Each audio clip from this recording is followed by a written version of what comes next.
Welcome to code with me. मैं हूं रोशन और आप देख रहे हैं एम्प्लॉय डेटा मैनेजमेंट का प्रोजेक्ट। तो गाइज, आप पहले से ये बात अगर नहीं जानते हैं तो जान लीजिए कि कोई भी प्रोजेक्ट जो होता है वो 3 लेयर आर्किटेक्चर में वर्क करता है। 3 लेयर आर्किटेक्चर का मतलब होता है कि उसके पास बैकएंड होता है, उसके पास सर्वर होता है और उसके पास यूजर इंटरफेस होता है।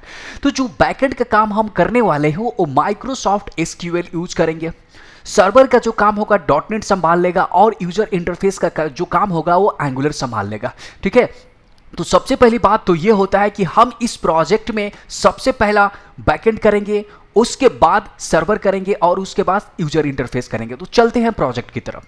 तो गाइज, ये है हमारा बैकएंड का एजेंडा। बैकएंड के एजेंडा में आप देख रहे हैं कि सबसे पहले हमें एक डेटाबेस क्रिएट करने की जरूरत पड़ती है। जब डेटाबेस क्रिएट हो जाता है तो हम क्या करेंगे, उस डेटाबेस में एक टेबल क्रिएट करेंगे, पर्टिकुलर टेबल क्रिएट करेंगे कि हमें एग्जैक्टली क्या स्टोर करने हैं। उसके बाद आप देख रहे हैं कि हम यहाँ पे कुछ प्रॉपर्टी लिए, जैसे एम्प्लॉय आईडी है, एम्प्लॉय नेम है, एम्प्लॉय एड्रेस है। तो इसी स्ट्रक्चर को हम फॉलो करने वाले हैं। उसके बाद का जो एजेंडा है कि हम उसमें ऑटो इंक्रीमेंट आईडी कैसे सेट कर सकते हैं ये भी सीखेंगे और प्राइमरी की कैसे सेट करेंगे। ठीक है, तो सबसे पहली बात है कि चलिए हम प्रैक्टिकली देख लेते हैं। ठीक है, तो गाइज देख सकते हैं आप कि हम यहाँ पे माइक्रोसॉफ्ट एसक्यूएल सर्वर पहले से ओपन कर चुके हैं। तो मैं आशा करता हूँ कि आपके पास इसका सेटअप होगा। अब यहाँ पे आप देख सकते हैं कि यहाँ एक डेटाबेस है। इस डेटाबेस को आप एक्सटेंड करेंगे, एक्सटेंड करके यहाँ पर राइट क्लिक करेंगे तो यहाँ पे आपको दिखेगा कि एक न्यू डेटाबेस का ऑप्शन दे रहा है। तो डेटाबेस क्रिएट करने का हमारे पास दो तरीके होते हैं। एक तो होता है कि आप यहाँ पे एक न्यू क्यूरी पे क्लिक करके और यहाँ पे क्यूरी लिख सकते हैं कि क्रिएट डेटाबेस और डेटाबेस का नाम, इससे भी डेटाबेस क्रिएट हो जाएगा। लेकिन अभी आप बिगिनर है तो इसके लिए आप मैनुअली जाएं और बाद में इस क्यूरी को फॉलो करें। तो मैनुअली क्या कहता है कि यहाँ पे राइट क्लिक करिए, न्यू डेटाबेस पे क्लिक करिए। न्यू डेटाबेस पे क्लिक करने के बाद यहाँ पे कुछ समय लेगा और यहाँ पे आप डेटाबेस का नाम दे सकते हैं। तो मेरा डेटाबेस का नाम जो होगा एम्प्लॉय डीबी होगा। ठीक है, तो यहाँ पे एम्प्लॉय डीबी, ठीक है, और यहां पे हम ओके कर देंगे। तो कुछ समय के बाद आप यहां देख सकते हैं कि एम्प्लॉय डीबी जो है क्रिएट हो चुका है। अब इसमें हमें टेबल क्रिएट करने की जरूरत है। तो टेबल क्रिएट करने के लिए ये टेबल को एक्सटेंड करेंगे पहले। ठीक है, एक्सटेंड करके और यहां पर हम जब राइट क्लिक करेंगे तो यहां ऑप्शन आता है न्यू का। तो न्यू का ऑप्शन आता है, यहां पे क्लिक कीजिए, टेबल, और देख सकते हैं कि यहाँ पे कॉलम का नेम है। तो हमें क्या क्या कॉलम चाहिए ये बात की भी जानकारी हमारे पास होना चाहिए कि हमें क्या क्या कॉलम चाहिए। तो गाइज, मैं पहले से नोटपैड पे लिख कर रखा हूँ कि हमें एम्प्लॉय आईडी चाहिए, एम्प्लॉय नेम चाहिए और एम्प्लॉय एड्रेस चाहिए। सबसे इंपॉर्टेंट बात बिगिनर्स के लिए ये होता है कि वो फिक्स नहीं कर पाता है कि किस प्रॉपर्टी को क्या डेटा टाइप देना है। तो गाइज, मैं आपको बताता हूँ कि ये एम्प्लॉय आईडी है। ठीक है, एम्प्लॉय आईडी है, आईडी का मतलब ये न्यूमेरिक है। तो न्यूमेरिक जब भी आएगा मतलब एक इंटीजर ही होता है।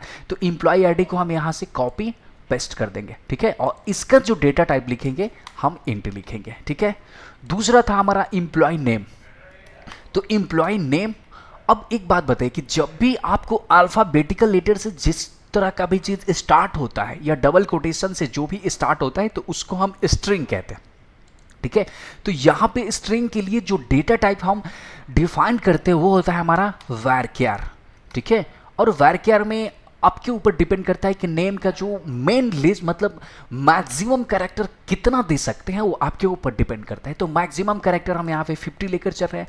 उसके बाद जो है एम्प्लॉय हमारा एड्रेस होता है। ठीक है, तो एम्प्लॉय एड्रेस के लिए भी सेम थिंग्स है, varchar हम 50 भी यहाँ से कॉपी करके और पेस्ट भी कर सकते हैं। ठीक है, ये बहुत इजी होगा आपके लिए, तो कर दिए।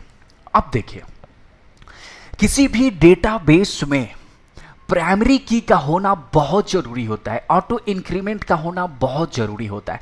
तो सबसे पहली बात जो है कि हम ऑटो इंक्रीमेंट का काम कर लेते हैं। ऑटो इंक्रीमेंट क्या कहता है कि जब भी आप डेटा इंसर्ट करोगे तो वो आपको जो उसका आईडी होगा, जो उसका मतलब कॉलम नंबर्स जो आते हैं ऑटोमेटिक, वो आपको मैनुअली डिफाइन नहीं करना पड़ेगा, वो ऑटोमेटिक इंक्रीमेंट ही होगा। तो सबसे पहले हम यहाँ पे एक रो सिलेक्ट करते हैं कि किस बेसिस पे हमारा ऑटो इंक्रीमेंट होगा। तो आईडी के बेसिस पे हम करना चाहते हैं आईडी। तो यहाँ पे जो आपको दिख रहा है ये आइडेंटिटी आइडेंटिटी स्पेसिफिकेशन, इसको हम क्लिक करके, और यहाँ पे पहले जो था नो था, ठीक है, अब यहाँ पे डबल क्लिक करेंगे तो यस कर देंगे। इसका मतलब ये है कि ऑटो इंक्रीमेंट होगा, हाँ होगा, यहाँ पे हमने यस कर दिया, ठीक है।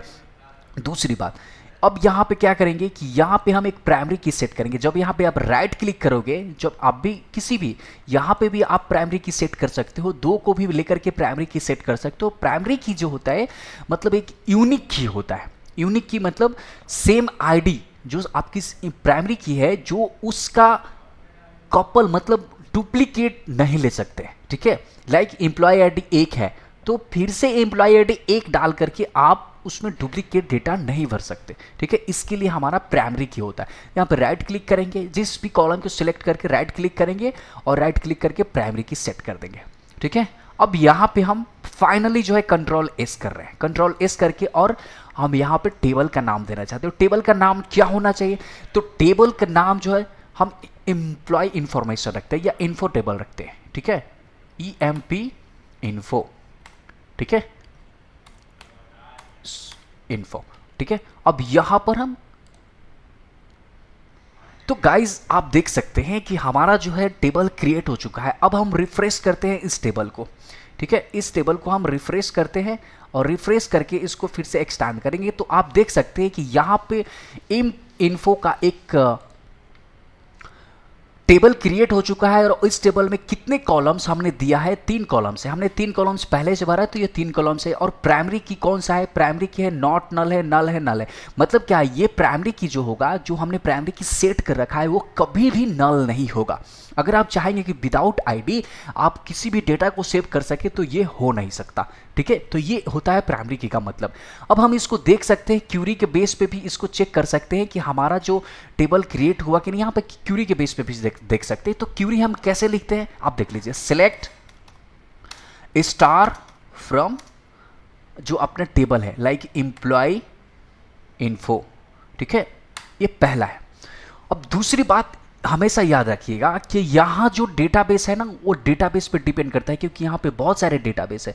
तो हमेशा याद रखिएगा कि जिस डेटाबेस में आप काम कर रहे हैं उसी डेटाबेस का क्यूरी फायर करेंगे, या किसी भी डेटाबेस का क्यूरी फायर कर रहे हैं तो वहाँ पे यहाँ पे आप आकर के सिलेक्ट कर सकते हैं। अब इसको हम रन करते हैं, रन करेंगे तो आप देख सकते हैं कि एम्प्लॉय आईडी, एम्प्लॉय नेम और एम्प्लॉय एड्रेस हम क्रिएट कर चुके हैं। तो गाइज हमारा बैकएंड का काम हो चुका है, बैकएंड का काम यहाँ पे खत्म होता है।